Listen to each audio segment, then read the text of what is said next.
সবাই ভাবে আমি অনেক সুখেই আছি, কারণ আমি যে কাউকে কিছু বলি না।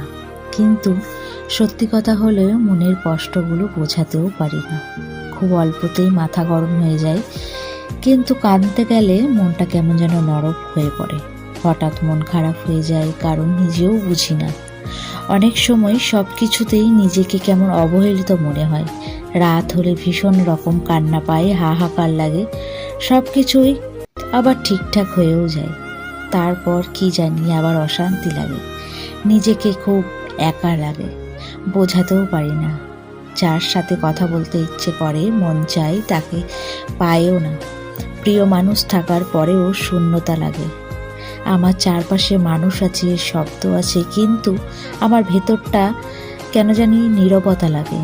অপেক্ষায় রাখি খুব সুন্দর একটা দিনের, আর সব সময় ঈশ্বরকে রাখি, যেন সেই সুন্দর দিনটি খুব তাড়াতাড়ি আমার জীবনে আসে।